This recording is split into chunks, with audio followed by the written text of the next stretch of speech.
ನಮಸ್ಕಾರ. ಒಂದು ಭೂ ಸುಧಾರಣಾ ಕಾಯ್ದೆ ತಿದ್ದುಪಡಿ, ಎರಡನೇದು APMC ಯಾರ್ಡ್ ಏನು ತಿದ್ದುಪಡಿ ಮಾಡಬೇಕಂತಿದ್ದಾರೆ ಅದು, ಮೂರನೇದು ಲೇಬರ್ ಲಾಸ್.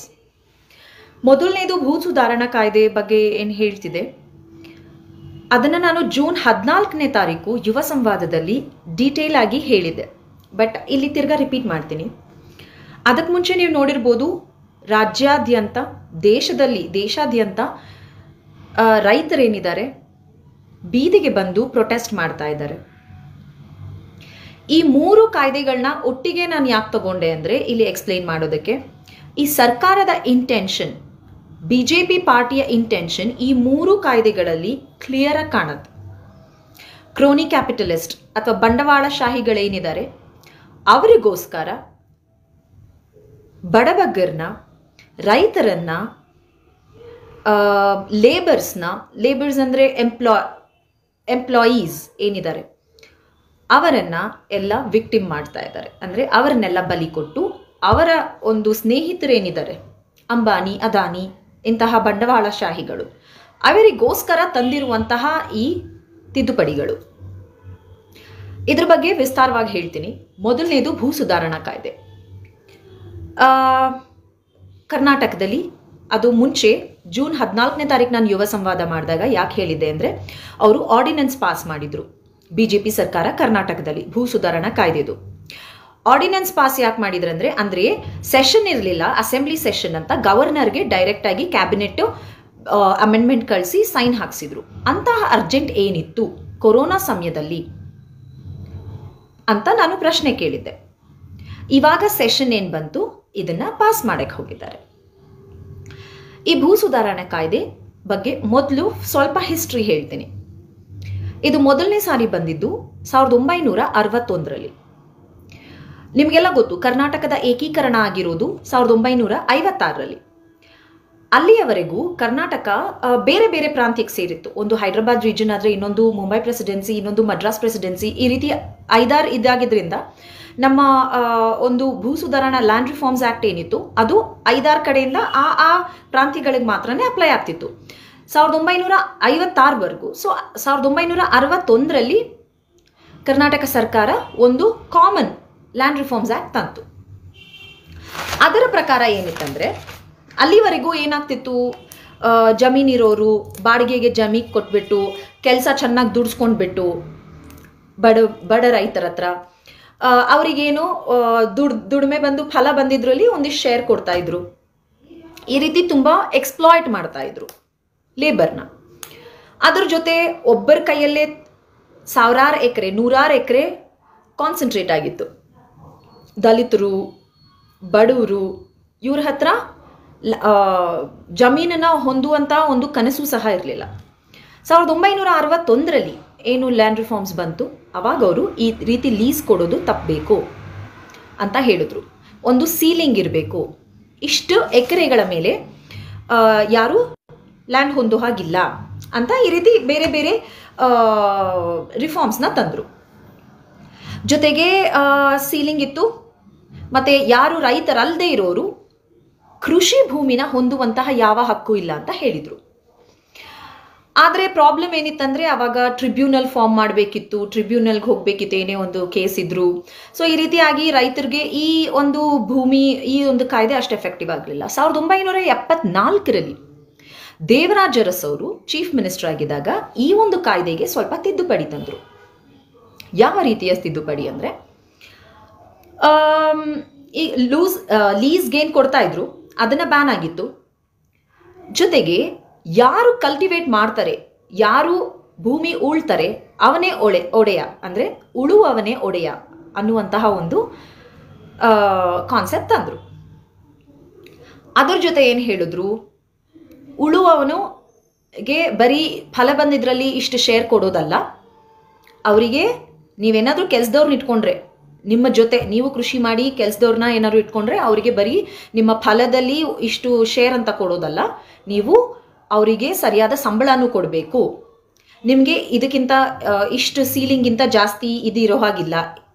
ಜಮೀನು ಇರುವಾಗಿಲ್ಲ ಇಷ್ಟು ಎಕರೆಗಿಂತ ಎಕ್ಸ್ಟ್ರಾ ಇದ್ದಲ್ಲಿ ನಿಮಗೆ ಏನಾಗುತ್ತೆ, ಗೌರ್ಮೆಂಟ್ ಅಕ್ವೈರ್ ಮಾಡ್ಕೊಳ್ಳುತ್ತೆ. ಗೌರ್ಮೆಂಟ್ ಎಕ್ಸ್ಟ್ರಾ ಅಕ್ವೈರ್ ಮಾಡ್ಕೊಂಡಿದ್ದನ್ನ ಏನ್ ಮಾಡ್ತಿತ್ತು, ಬಡಬಗ್ಗರಿಗೆ ಅಥವಾ ದಲಿತರಿಗೆ ಎಲ್ಲ ಹಂಚ್ತಾ ಇತ್ತು. ಅಂದ್ರೆ ಕೊಂಡ್ಕೋಬೇಕಿತ್ತು ದಲಿತರು ಎಲ್ಲರೂ ಒಂದು ಕಡಿಮೆ ಬೆಲೆ ದರದಲ್ಲಿ.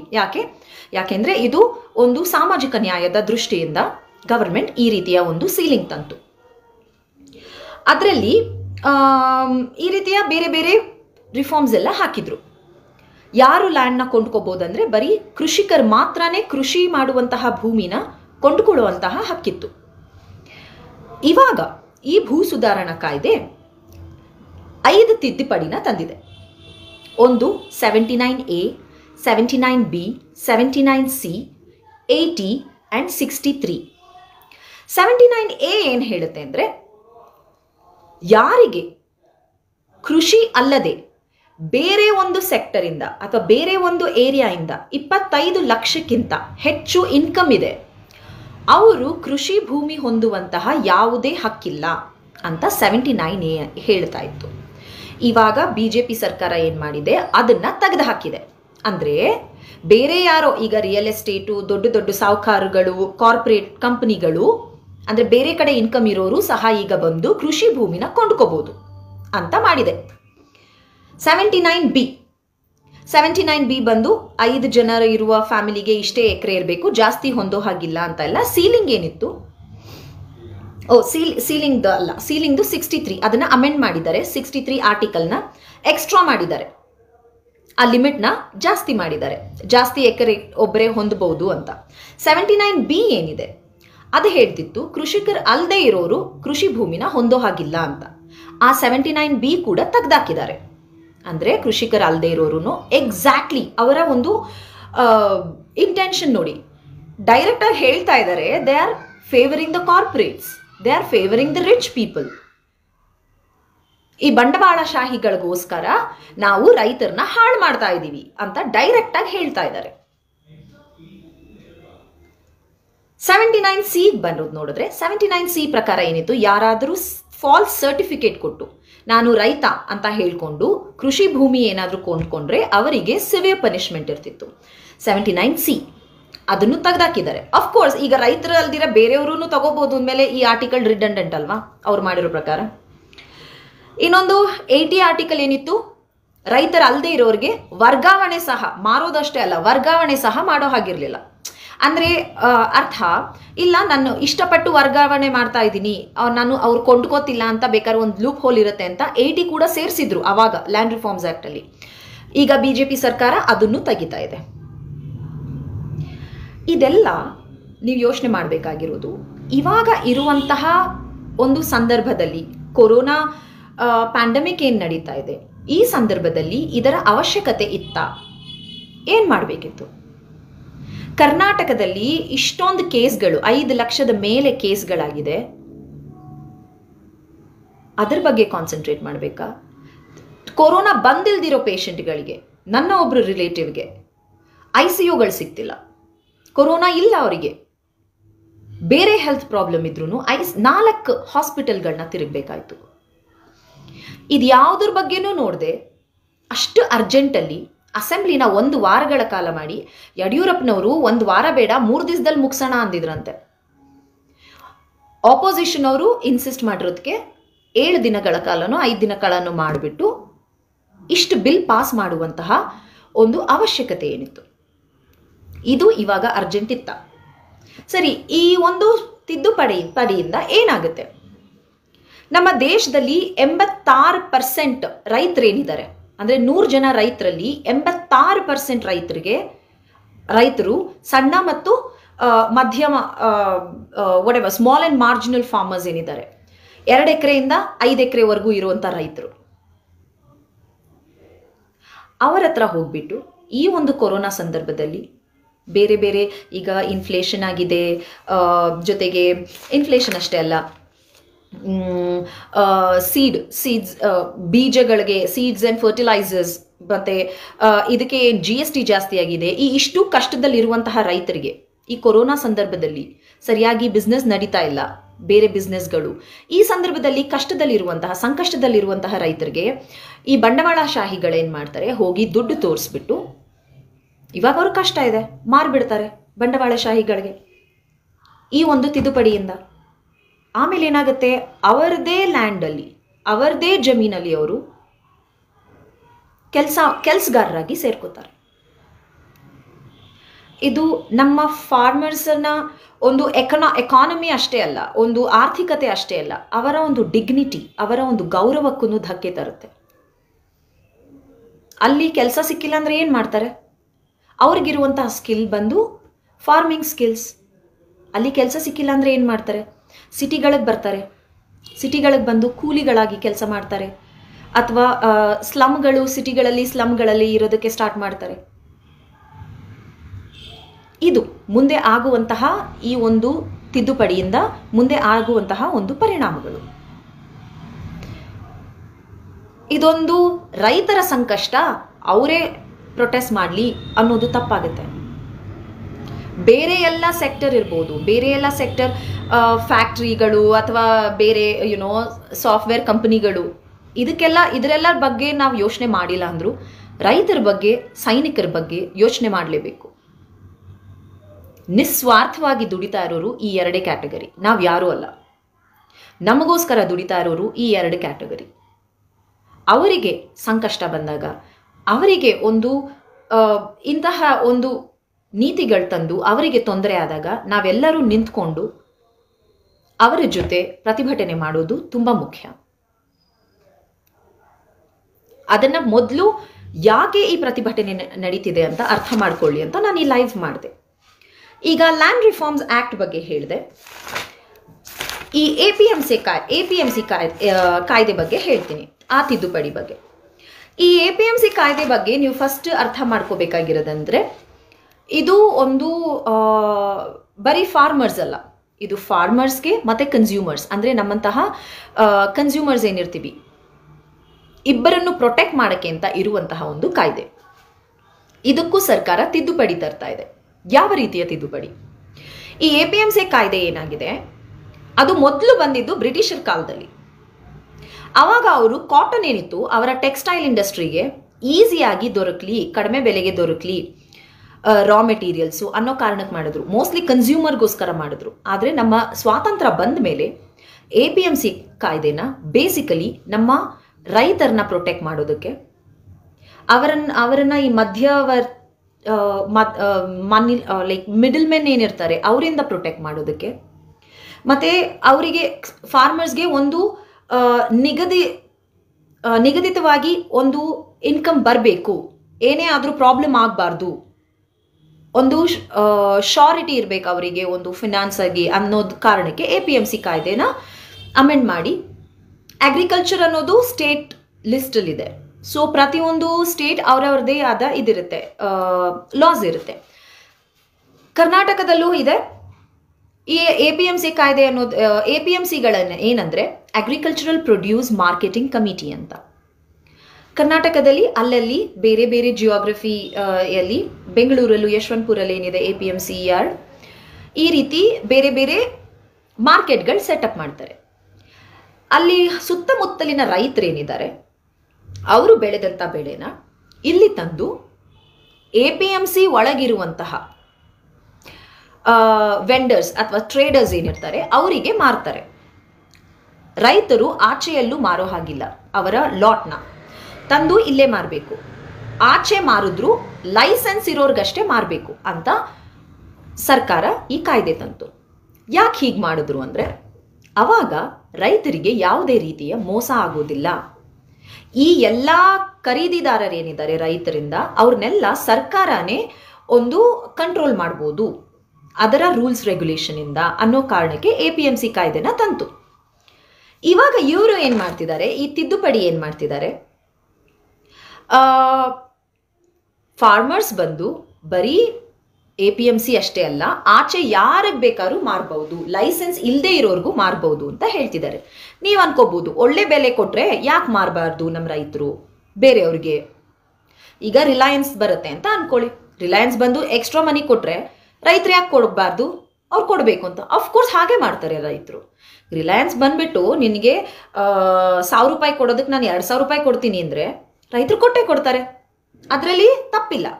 ನಾವು ಯೋಚನೆ ಮಾಡೋದ್ರಲ್ಲಿ. ಆದರೆ ಒಂದು ಮುಂದಾಲೋಚನೆ ಅನ್ನೋದಿರಬೇಕು. ಈಗ ಲೈಸೆನ್ಸ್ ಇಲ್ಲದೆ ಆಚೆ ಇರುವವರಿಗೆ ಏನಾದರೂ ನಾವು ರೈತರು ಏನಾದರೂ ಮಾರೋದಕ್ಕೆ ಶುರು ಮಾಡಿದ್ರೆ ಇನ್ನೊಂದು ವರ್ಷ ಕೊಡ್ತಾರೆ ಪ್ರೈವೇಟ್ ಸೆಕ್ಟರ್ ಅವರು, ರಿಲಯನ್ಸು ಅವರು ಇವರು ಬಂದ್ಬಿಟ್ಟು ಖರೀದಿ ಮಾಡ್ತಾರೆ, ಜಾಸ್ತಿ ಬೆಲೆನೇ ಕೊಡ್ತಾರೆ, ರೈತರು ಖುಷಿಯಾಗಿ ಕೊಂಡ್ಕೋತಾರೆ. ಆಮೇಲೆ ಏನಾಗುತ್ತೆ, ಅವಾಗ APMCಯಲ್ಲಿ ಏನಾಗುತ್ತೆ ಹೇಳಿ, APMC ಮಾರ್ಕೆಟ್ ನಾಶ ಆಗ್ತಾ ಹೋಗುತ್ತೆ. ಅಲ್ಲಿ ಯಾವ ರೈತರು ಹೋಗೋದಿಲ್ಲ, ಒಳ್ಳೆ ಬೆಲೆ ಆಚೆ ಸಿಗ್ತಾ ಇದೆ ಅಂತ. APMC ಮಾರ್ಕೆಟ್ ನಾಶ ಆಗಿದ ತಕ್ಷಣ ರೈತರ ಹತ್ರ ಇರೋ ಚಾಯ್ಸ್ ಏನು, ಈ ಒಂದು ಬಂಡವಾಳಶಾಹಿಗಳಷ್ಟೇ, ಅವ್ರಿಗಷ್ಟೇ ಅವ್ರು ಮಾರೋದಕ್ಕೆ ಸಾಧ್ಯ, ಬೇರೆ ಆಪ್ಷನ್ನೇ ಇಲ್ಲ, ಅವ್ರಿಗೆ ಒಂದು ಪ್ರೊಟೆಕ್ಷನ್ನೇ ಇಲ್ಲ. ಗೌರ್ಮೆಂಟ್ ಈ ಬಂಡವಾಳಶಾಹಿಗಳನ್ನ ಕಂಟ್ರೋಲ್ ಮಾಡೋದಕ್ಕೆ ಆಗೋದಿಲ್ಲ. ಸೊ ಅವಾಗ ಏನಾಗುತ್ತೆ, ಅವರು ಬೆಲೆನ ಕಡಿಮೆ ಮಾಡ್ತಾರೆ. ಕಡಿಮೆ ಮಾಡಿಬಿಟ್ಟು ಹೇಳ್ತಾರೆ, ಇಲ್ಲ ನಮಗೆ ಜಾಸ್ತಿ ಬೆಲೆನೇ ಕೊಡಿ ಅಂದರೆ, ಕೊಡೋ ಹಾಗಿದ್ರೆ ಕೊಡಿ, ಇಲ್ದಿರೆ ಬಿಡಿ, ಇದೇ ಬೆಲೆ ನಾವು ಕೊಡೋದು ಅಂತ ಹೇಳ್ತಾರೆ. ನಮ್ಮ ರೈತರಲ್ಲಿ ಬೇರೆ ಚಾಯ್ಸ್ ಇರೋದಿಲ್ಲ, APMC ಯಾರ್ಡ್ ಇರೋದಿಲ್ಲ. ಈಗ APMC ಯಾರ್ಡ್ ಯಾಕೆ ಪ್ರೊಟೆಕ್ಟ್ ಮಾಡ್ತಿದೆ ಅಂದರೆ, there is something called MSP, ಅಂದರೆ ಕನಿಷ್ಠ ದರ. ಪ್ರತಿಯೊಂದು ಬೆಳೆಗೂ ಒಂದು ಕನಿಷ್ಠ ದರನ ಮಾರ್ಕೆಟ್ ಪ್ರೈಸ್ ಪ್ರಕಾರ ಗೌರ್ಮೆಂಟ್ ಫಿಕ್ಸ್ ಮಾಡುತ್ತೆ. ಅದಕ್ಕಿಂತ ಕಡಿಮೆ ಬೆಲೆಗೆ APMCಯಲ್ಲಿ ಯಾರು ಕೊಂಡುಕೊಳ್ಳೋ ಹಾಗಿಲ್ಲ ರೈತರಿಂದ. ಅಂದರೆ ರೈತರಿಗೆ ಒಂದು ಗ್ಯಾರಂಟಿ ಇದೆ ಫಿನಾನ್ಸ್ದು, ಈ MSP ಇಂದ ಕನಿಷ್ಠ ದರ ಕೊಡೋದ್ರಿಂದ, ಪ್ರತಿಯೊಂದು ಬೆಳೆಗೂ ಫಿಕ್ಸ್ ಮಾಡಿರೋದ್ರಿಂದ. ಸೊ ರೈತರಿಗೆ ಮೋಸ ಆಗೋದಕ್ಕೆ ಸಾಧ್ಯ ಇಲ್ಲ. ಆದರೆ ಕಡಿಮೆ ಒಂಚೂರು ಬರ್ಬೋದು, ಆದರೆ ಅಟ್ಲೀಸ್ಟ್ ಅವರ ಮಾರ್ಕೆಟ್ ಪ್ರೈಸ್ ಏನಿದೆ ಅದು ಸಿಗುತ್ತೆ ಅವ್ರಿಗೆ. ಇವಾಗ ಆಗ್ತಿರೋದು. ಬಟ್ ಯಾವಾಗ ಅವರು ಆಚೆಯವರಿಗೆ ಮಾರೋದಕ್ಕೆ ಶುರು ಮಾಡ್ತಾರೆ, ಈ ಕಾಯ್ದೆ ತಿದ್ದುಪಡಿ ಆಗಿದ ತಕ್ಷಣ ರೈತರು ಆಚೆಯವರೆಗೂ ಮಾರ್ಬೋದು ಅಂತ ಏನು ತಿದ್ದುಪಡಿ ತಂದಿದ್ದಾರೆ, ಆವಾಗ ಒಂದು ಸ್ವಲ್ಪ ವರ್ಷ ಆಗಿ APMCಯಲ್ಲಿರುವಂತಹ APMC ಮಾರ್ಕೆಟ್ಗಳು ನಾಶ ಆದಾಗ ಅವ್ರಿಗೆ ಕೊಡಬೇಕು ಅಂತ ಅವ್ರು ಕಡಿಮೆ ಕೊಟ್ಟರು ರೈತರು ಏನೂ ಮಾಡೋದಕ್ಕಾಗೋದಿಲ್ಲ, ತಗೋಬೇಕಾಗುತ್ತೆ. ಈ ಕಾಯ್ದೆ ಪ್ರಕಾರ, ತಿದ್ದುಪಡಿ ಪ್ರಕಾರ ಅವ್ರು ಹೇಳ್ತಾರೆ, ರೈತರು ಬರೀ ಇಲ್ಲಿ ಮಾತ್ರ ಅಲ್ಲ, ಬೇರೆ ಒಂದು ರಾಜ್ಯದಲ್ಲೂ ಹೋಗಿ ಮಾರ್ಬೋದು ಅಂತ ಹೇಳುತ್ತೆ. ಇವಾಗೂ ರೈತರು ಅದನ್ನು ಮಾಡ್ಬೋದು, ಯಾರೂ ತಡಿತಾ ಇಲ್ಲ. ಆದರೆ ಪ್ರಾಬ್ಲಮ್ ಏನಂದರೆ, ಅವಾಗ ಈಗ ನಾನೊಂದು ಹಳ್ಳಿಯ ರೈತ ಮಹಿಳೆಯಾಗಿ ನಾನೀಗ ಬೇರೆ ಯಾವುದೋ ಕಾರ್ಪೊರೇಟ್ ಕಂಪನಿಗೆ ಮಾರ್ತಾ ಇದ್ದೀನಿ ಎಲ್ಲ ಪ್ರೊಡ್ಯೂಸ್ನ, ನನ್ನ ಭೂಮಿಯಲ್ಲಿ ಏನು ಬೆಳಿತೀನಿ ಮಾರ್ತಾ ಇದ್ದೀನಿ ಅನ್ಕೊಳ್ಳಿ. ಇನ್ನೊಂದು 2 ವರ್ಷಕ್ಕೆ ನನಗೆ APMC ಯಾರ್ಡ್ ಇರೋದಿಲ್ಲ ಹೋಗಿ ಮಾರೋದಕ್ಕೆ, ಇವ್ರ ಹತ್ರನೇ ಹೋಗಬೇಕು. ಇವ್ರು ಹೇಳ್ತಾರೆ 10 ರೂಪಾಯಿ 1000ದ ಜಾಗದಲ್ಲಿ 500 ಕೊಡೋದು ಅಂತ. ಆವಾಗ ನಾನೇನು ಮಾಡ್ತೀನಿ, ಇಲ್ಲ ಬೇರೆ ಹೇಗೆ ನೀವು ಈ ಥರ ಮಾಡೋದಕ್ಕೆ ಸಾಧ್ಯ? ಅದಕ್ಕೆ ಅವರು ಹೇಳ್ತಾರೆ, ಕೊಡೋ ಹಾಗಿದ್ರೆ ಕೊಡಿ, ಇದೇ ಬೆಲೆ ನಾವು ಕೊಡೋದು ಅಂತ. ಆವಾಗ ಬೇರೆ ಕಡೆ ಎಲ್ಲಿ ಹೋದ್ರೂ ಎಲ್ಲರೂ ಅದೇ ಮಾಡ್ತಾರೆ. ನಮ್ಮ ದೇಶದಲ್ಲಿ ನಾನು ಹೇಳ್ದಂಗೆ 86% ರೈತರು 5 ಎಕರೆಗಿಂತ ಕಡಿಮೆ ಇರುವವರು. ಅವರಿಗೆ APMC ಯಾರ್ಡ್ಗೆ ತಂದು ಹಾಕೋವಂಥ ಟ್ರಾನ್ಸ್ಪೋರ್ಟ್ ಚಾರ್ಜ್ನೇ ಕಷ್ಟ ಇದೆ. ಅಂದರೆ ಬೇರೆ ಸ್ಟೇಟಿಗೆ ತಗೊಂಡೋಗಿ ಮಾರೋದಕ್ಕೆ ಸಾಧ್ಯನಾ? ಅಷ್ಟು 5 ಎಕರೆ ಇರುವಂತಹ ರೈತರು ಬೇರೆ ಸ್ಟೇಟ್ಗೆ ಟ್ರಾನ್ಸ್ಪೋರ್ಟ್ ಮಾಡಬೇಕಂದ್ರೆ ಕಡಿಮೆ ಆಗುತ್ತಾ? ಈಗ ಹತ್ರ ಇರೋ ಬಂಡವಾಳಶಾಹಿಗಳಿಗೆ ಮಾರಬೇಕಾಗತ್ತೆ, ಅವ್ರು ಕೊಡೋ ದರನ ತಗೋಬೇಕಾಗತ್ತೆ. ನಾಶ ಆಗಿ ಹೋಗ್ತಾರೆ ನಮ್ಮ ಎಲ್ಲ ರೈತ ಬಾಂಧವರು. ಯೋಚನೆ ಮಾಡಿ, ಈ ಒಂದು ತಿದ್ದುಪಡಿ ಈಗ ಭೂ ಸುಧಾರಣಾ ಕಾಯ್ದೆನೂ ಕಾರ್ಪೊರೇಟ್ ಕ್ರೋನಿ ಕ್ಯಾಪಿಟಲಿಸ್ಟ್ಗಳಿಗೆ ಮತ್ತು APMC ಕಾಯ್ದೆ ಕೂಡ ಅವರಿಗೇನೆ ಪ್ರಾಫಿಟ್ ಆಗ್ತಾ ಇರೋದು. ಇದಷ್ಟೇ ಅಲ್ಲದೆ ಯಾಕೆ ಈ ರೀತಿ ಮಾಡ್ತಿದೆ ಸರ್ಕಾರ ಅಂತ ಯೋಚನೆ ಮಾಡಬೇಕಾಗತ್ತೆ. ಈ MSP ಅಂತ ಏನು ಹೇಳಿದೆ, ಕನಿಷ್ಠ ದರ ಏನು ಸಿಗ್ತಾ ಇದೆ ರೈತರಿಗೆ, ಅದರಿಂದ ಸರ್ಕಾರಕ್ಕೆ 1 ಲಕ್ಷ ಕೋಟಿ ಖರ್ಚಾಗತ್ತೆ. ರೈತರ ಹತ್ರ ಪಡ್ಕೊಂಡು ಮಾರೋದು, ಒಂದು ಮಿನಿಮಮ್ ಸಪೋರ್ಟ್ ಪ್ರೈಸ್ ಕೊಡಲೇಬೇಕು ಸರ್ಕಾರ, ಅದು ಉಳಿಯುತ್ತೆ ಸರ್ಕಾರಕ್ಕೆ. ನಿಮ್ಗೆ ಇನ್ನೊಂದು ಹೇಳಬೇಕಂದ್ರೆ, 2006ರಲ್ಲಿ ಬಿಹಾರಲ್ಲಿ ಇದೇ ರೀತಿ ನಡೀತು. ಇವತ್ತು ಬಿಹಾರ್ ರೈತರ ಒಂದು ಸ್ಥಿತಿ ಏನಾಗಿದೆ ಗೊತ್ತಾ? ಮಧ್ಯವರ್ತಿಗಳು ಅಥವಾ ಮಿಡಲ್ ಮೆನ್ ಏನಿದ್ದಾರೆ, ಅವ್ರು ಅಲ್ಲಿಂದ ಕೊಂಡ್ಕೊಂಡು ಕಡಿಮೆ ದರಕ್ಕೆ, ಯಾಕೆಂದ್ರೆ ಅವ್ರಿಗೆ ಚಾಯ್ಸ್ ಇಲ್ಲ, ಈ ಕ್ಯಾಪಿಟಲಿಸ್ಟ್ಗಳಿಗೇನೆ ಮಾರ್ತಾ ಇದ್ದಾರೆ, ಅಲ್ಲಿ ಕೊಂಡ್ಕೊಂಡು ಇವ್ರುಗಳು ಬೇರೆ ಸ್ಟೇಟಿಗೆ ಬಂದು ಜಾಸ್ತಿಗೆ ಮಾರ್ಕೋತಾ ಇದ್ದಾರೆ. ಅಲ್ಲಿ ರೈತರು ಬಡವರಾಗ್ತಾನೆ ಹೋಗ್ತಾ ಇದ್ದಾರೆ. ಅದೇ ಈಗ ಕರ್ನಾಟಕದಲ್ಲಿ ನಡೆದ್ರೆ ರೈತ ಕುಟುಂಬಗಳು, ಅವ್ರ ಮಕ್ಕಳು, ಅವರ ಎಜುಕೇಶನ್ ಅವರ ಫ್ಯೂಚರ್ ಏನಾಗ್ಬೋದು ಯೋಚನೆ ಮಾಡಿ.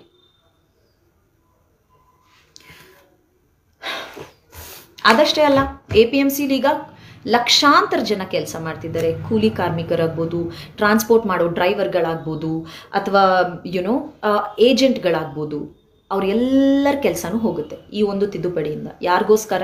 ಕಾರ್ಪೊರೇಟ್ ಕಂಪನಿಗಳಿಗೋಸ್ಕರ ಮಾಡ್ತಾ ಇರೋದು ನಮ್ಮ ಈ BJP ಸರ್ಕಾರ.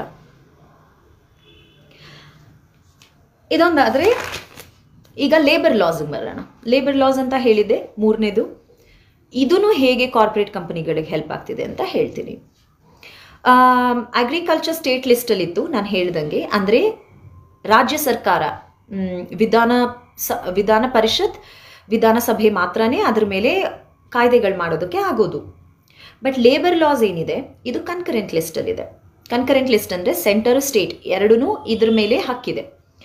ಈ ಲೇಬರ್ ಕೋಡ್ಸ್ ಪ್ರಕಾರ ಈಗ ಪಾರ್ಲಿಮೆಂಟಲ್ಲಿ ಆಪೋಸಿಷನ್ನು ಇಲ್ದಿರುವಂಥ ಸಮಯದಲ್ಲಿ ಯಾವುದೇ ಡಿಬೇಟ್ ನಡೆಸದೆ 3 ಕೋಡ್ಸ್ನ ಪಾಸ್ ಮಾಡಿದ್ದಾರೆ. ಒಂದು ಇಂಡಸ್ಟ್ರಿಯಲ್ ರಿಲೇಷನ್ಸ್ ಕೋಡ್ ಅಂತ, ಇನ್ನೊಂದು ಸೋಷಿಯಲ್ ಸೆಕ್ಯೂರಿಟಿ ಕೋಡ್ ಅಂತ, ಇನ್ನೊಂದು occupational safety health and working conditions ಅಂತ.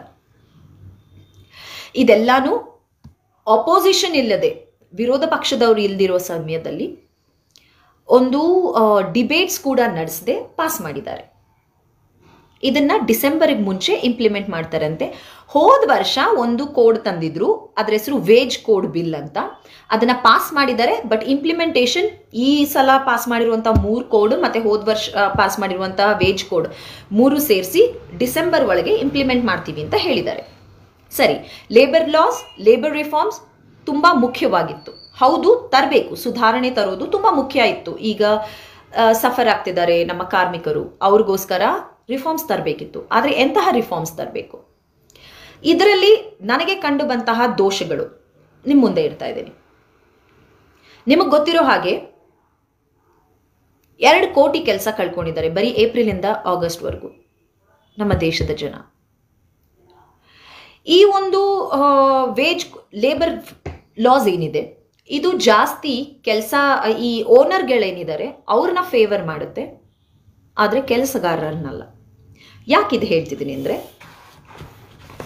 ಒಂದು ಅವರು ಇದನ್ನ ಈ ಒಂದು ಕೋಡ್ಸ್ ತರೋವಾಗ, ಈ ಒಂದು ರಿಫಾರ್ಮ್ಸ್ ತರೋವಾಗ ಎಷ್ಟು ಜನನ ಕನ್ಸಲ್ಟ್ ಮಾಡಿದ್ದಾರೆ, ಎಷ್ಟು ಲೇಬರ್ ಯೂನಿಯನ್ಸ್ನ ಕನ್ಸಲ್ಟ್ ಮಾಡಿದ್ದಾರೆ? ಯಾರನ್ನೂ ಕನ್ಸಲ್ಟ್ ಮಾಡದೆ ಈ ಒಂದು ಕೊರೋನಾ ಸಮಯದಲ್ಲಿ ಈ ಲೇಬರ್ ಲಾಸ್ ತರುವಂತಹ ಅವಶ್ಯಕತೆ ಏನು ಅಂತ ಯೋಚನೆ ಮಾಡಿ.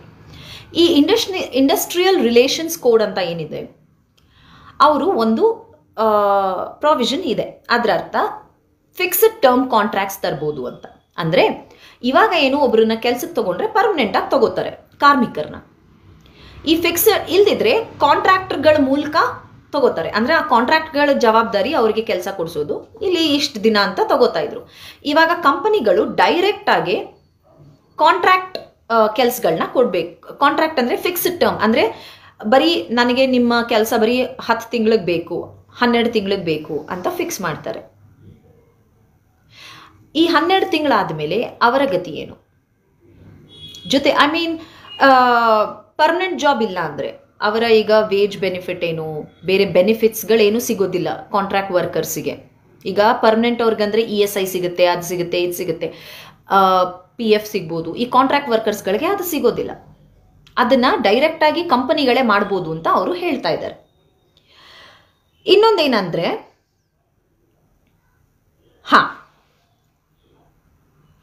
ಟ್ರೇಡ್ ಯೂನಿಯನ್ಸ್ಗಳೇನಿತ್ತು, ಈಗ ಟ್ರೇಡ್ ಯೂನಿಯನ್ಸ್ಗಳು ಯಾಕಿರ್ತವೆ ಅಂದರೆ ಲೇಬರ್ ರೈಟ್ಸ್, ಅಂದರೆ ಕಾರ್ಮಿಕರ ಒಂದು ಹಕ್ಕುಗಳನ್ನ ಕಾಪಾಡ್ಕೊಳ್ಳೋದಕ್ಕೆ ಅಂತ ಕಾರ್ಮಿಕರೆಲ್ಲ ಒಟ್ಟಿಗೆ ಬಂದು ಯೂನಿಯನ್ಸ್ ಮಾಡ್ಕೊಂಡಿರ್ತಾರೆ. ಇವಾಗ ಸರ್ಕಾರ ಡಿಸೈಡ್ ಮಾಡುತ್ತೆ ಯಾವ್ದು ಯೂನಿಯನ್ ಅಲ್ಲ ಅಂತ. ಒಂದು ಕಂಪನಿಗೆ ಒಂದಕ್ಕಿಂತ ಜಾಸ್ತಿ ಯೂನಿಯನ್ಸ್ ಇದ್ರೆ ಈ ನೆಗೋಷಿಯೇಟಿಂಗ್, ಯಾರ ಜೊತೆ ನೆಗೋಷಿಯೇಟ್ ಮಾಡ್ತಾರೆ ಅನ್ನೋದು 75%ಗಿಂತ ಜಾಸ್ತಿ ವರ್ಕರ್ಸ್ ಇರುವಂತಹ ಯೂನಿಯನ್ಗೆ ಮಾತ್ರನೇ ಹೋಗುತ್ತಂತೆ. ಇಡೀ ಜಗತ್ತಲ್ಲಿ ಹುಡುಕಿದ್ರು 75% ಕಾರ್ಮಿಕರು ಒಂದು ಯೂನಿಯನ್ ಅಲ್ಲಿ ಇರೋದು ಸಿಗೋದಕ್ಕೆ ಕಷ್ಟ. ಅಂದ್ರೆ ಇಲ್ದಿದ್ರೆ, ಆ ರೀತಿಯ ಯೂನಿಯನ್ ಇಲ್ಲ ಅಂದ್ರೆ ಇವರು ಮಾತುಕತೆ ನಡೆಸೋದು, ಸರ್ಕಾರ ಫಿಕ್ಸ್ ಮಾಡುತ್ತಂತೆ ಯಾರ ಜೊತೆ ಮಾತುಕತೆ ನಡೆಸುತ್ತೆ ಅಂತ. 75% ಎಂಪ್ಲಾಯೀಸ್ ಒಂದು ಯೂನಿಯನಲ್ಲಿ ಇಲ್ಲ ಅಂದರೆ ಅರ್ಥ ಏನು? ಸರ್ಕಾರ ಅವ್ರಿಗೆ ಹೆಂಗೆ ಬೇಕೋ ಕಂಪನಿ ಜೊತೆ ಸೇರಿಕೊಂಡು ರಚಿಸುತ್ತೆ ಒಂದು ಕಮಿಟಿನ. ಅವ್ರು ಬಂದು ಅವ್ರಿಗೆ ಹೆಂಗೆ ಬೇಕೋ ನೆಗೋಷಿಯೇಟ್ ಮಾಡ್ಕೋತಾರೆ. ಟ್ರೇಡ್ ಯೂನಿಯನ್ಗಳು ಅವರವರ ಹಕ್ಕುಗಳನ್ನ ಕಳ್ಕೊಳ್ಳುತ್ತೆ. ನೆಕ್ಸ್ಟ್ ಏನು ಪ್ರಾಬ್ಲಮ್ ಅಂದರೆ, ಈ ಪ್ಲಾಂಟೇಶನ್ ವರ್ಕರ್ಸ್ ಆಗ್ಬೋದು, ಮೈನಿಂಗ್ ವರ್ಕರ್ಸ್ ಆಗ್ಬೋದು, 100 ಜನಕ್ಕಿಂತ ಹೆಚ್ಚು ವರ್ಕರ್ಸ್ ಇದ್ದರೆ ಅವರು ಲೇ ಆಫ್ಸ್ ಅಂದರೆ ಅವ್ರನ್ನ ಕೆಲಸದಿಂದ ತೆಗೆದಾಕೋದಾಗ್ಬೋದು, ಅಥವಾ ಕ್ಲೋಜರ್ ಅವರ ಕಂಪನಿಗಳನ್ನ ಮುಚ್ಚೋದಾಗ್ಬೋದು. ಮಾಡೋಕ್ಕೆ ಮುಂಚೆ ಸರ್ಕಾರದ ಪರ್ಮಿಷನ್ ತಗೋಬೇಕಿತ್ತು, ಪ್ರೂವ್ ಮಾಡಿ ಪರ್ಮಿಷನ್ ತಗೋಬೇಕಿತ್ತು. ಜೊತೆಗೆ ಅವರ ಒಂದು ವರ್ಕರ್ಗಳೇನಿದ್ದಾರೆ ಅವರಿಗೆ ಸರಿಯಾದ ಕಾಂಪನ್ಸೇಷನ್ ಎಲ್ಲ ಕೊಡಬೇಕಿತ್ತು, 100ಕ್ಕಿಂತ ಹೆಚ್ಚು ಜನ ಇರೋದನ್ನು. ಇವಾಗ ಈ ಸರ್ಕಾರ ಏನು ಮಾಡ್ತಿದೆ, 100ಕ್ಕಿಂತ ಹೆಚ್ಚಲ್ಲ, 300ಕ್ಕಿಂತ ಹೆಚ್ಚಿರೋ ಕಂಪನಿಗಳು ಮಾತ್ರನೇ ಸರ್ಕಾರದ ಪರ್ಮಿಷನ್ ತಗೋಬೇಕು. ಇನ್ನು ಮಿಕ್ಕವರೆಲ್ಲ ಬೇಕಾದರೆ ಕೆಲಸದಿಂದ ತೆಗೆದಾಕ್ಬೋದು. ಅಂದರೆ 300ಕ್ಕಿಂತ ಕಡಿಮೆ ಇದ್ರೆ, ಅಂದರೆ 100 ಜನ ಇರೋ ಕಂಪನಿ, 200 ಜನ ಇರೋ ಕಂಪನಿ, 250 ಜನ ಇರೋ ಕಂಪನಿ, ಯಾರನ್ನ ಬೇಕಾದ್ರೆ ತೆಗೆದಾಕ್ಲಿ ಅಥವಾ ಕ್ಲೋಸ್ ಮಾಡ್ಕೊಂಡು ಹೋದ್ರು ನಮಗೆ ಗೊತ್ತಿಲ್ಲ ಅಂತ ಹೇಳ್ತಾ ಇದೆ.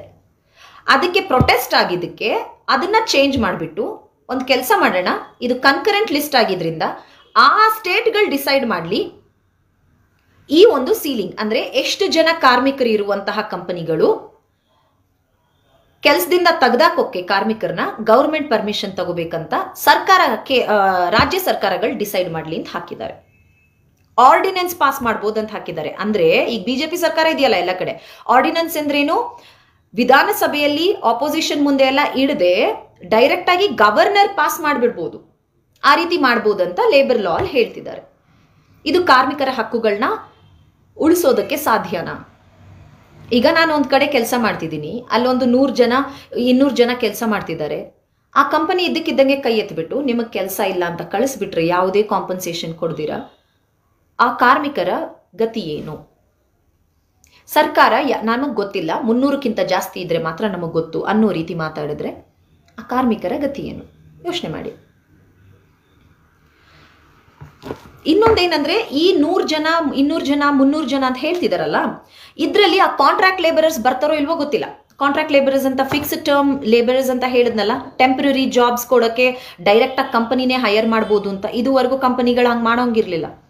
ಅವರು ಈ 100 ಜನದಲ್ಲಿ ಇಲ್ಲ ಅಂತ ಅನ್ಕೊಳ್ಳಿ, ಅಂದರೆ ಅವ್ರನ್ನೂ ಸೇರಿಸ್ಕೊಂಡು 300 ಜನ ಆದರೆ ಅವರು ತೆಗ್ದಾಕ್ಬಿಡ್ಬೋದು. ಇನ್ನೊಂದೇನಂದ್ರೆ, ರೀಸ್ಕಿಲಿಂಗ್ ಫಂಡ್ ಅಂತ ಒಂದು ಸೆಟಪ್ ಮಾಡಬೇಕು. ರೀಸ್ಕಿಲಿಂಗ್ ಇಸ್ ವೆರಿ ಇಂಪಾರ್ಟೆಂಟ್, ನಾನು ಕಂಪ್ಲೀಟಾಗಿ ಒಪ್ಕೋತೀನಿ. ಯಾವುದೇ ಒಂದು ಕಂಪನಿ ಈಗ ಮುಚ್ಚೋಗಿದ ತಕ್ಷಣ, ಫಾರ್ ಎಕ್ಸಾಂಪಲ್ ಮೊನ್ನೆ SBI ಇಂದ ಇಷ್ಟೊಂದು ಜನನ ತೆಗೆದು ಹಾಕಿದ್ರು. ಅವ್ರಿಗೆಲ್ಲ ಸ್ಕಿಲ್ಸ್ ಇರೋದೇ ಬ್ಯಾಂಕಿಂಗ್ ಸ್ಕಿಲ್ಸ್. ಸಡನ್ನಾಗಿ ತೆಗೆದಾಕ್ಬಿಟ್ರೆ ಅವರೆಲ್ಲ 20 ವರ್ಷ 30 ವರ್ಷ ಕೆಲಸ ಮಾಡಿರ್ತಾರೆ ಅದೇ ಕೆಲಸ, ಅವರಿಗೆ ಬೇರೆ ಸ್ಕಿಲ್ಸ್ ಗೊತ್ತಿರೋದಿಲ್ಲ. ಅವ್ರು ಏನು ಮಾಡಬೇಕು? ವಾಲಂಟಿಯರಿ ರಿಟೈರ್ಮೆಂಟ್ ತೊಗೊಂಡ್ಬಿಡಿ ಅಂತ ಫೋರ್ಸ್ ಮಾಡ್ತಾರೆ. ಅವ್ರು ಏನು ಮಾಡಬೇಕು ಮುಂದೆ ಜೀವನಕ್ಕೆ? ಯಾಕೆಂದ್ರೆ ಅವ್ರಿಗೆ ಗೊತ್ತಿರೋ ಸ್ಕಿಲ್ಸ್ ಬರೀ ಬ್ಯಾಂಕಿಂಗ್ ಸ್ಕಿಲ್ಸ್. ಸೊ ಈ ರೀತಿ ಕಿತ್ತಾಕಿದ ತಕ್ಷಣ ಏನು ಮಾಡಬೇಕು ಅವರು? ಅದಕ್ಕೋಸ್ಕರ ರೀಸ್ಕಿಲ್ಲಿಂಗ್ ಇಸ್ ವೆರಿ ಇಂಪಾರ್ಟೆಂಟ್. ಅಂದರೆ ಈಗ ನಿನ್ನ ಕಂಪನಿ ಕಿತ್ತಾಕ್ತಾ ಇದ್ರೆ ನೀವು ಅವರಿಗೆ ಬೇರೆ ಸ್ಕಿಲ್ಸ್ ಕೊಟ್ಟು ತೆಗೆದಾಕ್ಬೇಕು ಅಂತ.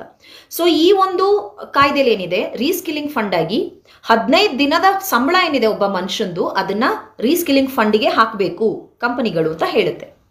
ಅಕಸ್ಮಾತ್ ನೀವು ಕ್ಲೋಸ್ ಮಾಡ್ತಾ ಇದ್ರೆ ಅಥವಾ ನೀವು ಅವ್ರನ್ನ ಕೆಲಸದಿಂದ ಆಚೆ ತೆಗೆದ್ರೆ ಅಂತ. ಆದರೆ ಕಂಪ್ನಿಗಳು ಮುಚ್ಚೋಗ್ತಾ ಇದ್ರೆ ಅವ್ರ ಹತ್ರ ದುಡ್ಡೆಲ್ಲಿರುತ್ತೆ ಕೊಡೋದಕ್ಕೆ ರೀಸ್ಕಿಲ್ಲಿಂಗ್ ಫಂಡ್ಗೆ? ಇದು ಸರ್ಕಾರದ ಜವಾಬ್ದಾರಿ ಅಲ್ವಾ? ತೆರೆಮರೆಯ ಸತ್ಯಗಳ ಅನಾವರಣ. ವರದಿಗಾರ ನ್ಯೂಸ್ ನೋಡ್ತಾ ಇರಿ, ಸಂಕ್ಷಿಪ್ತ ಸುದ್ದಿಗಳನ್ನ ಪಡಿತಾ ಇರಿ.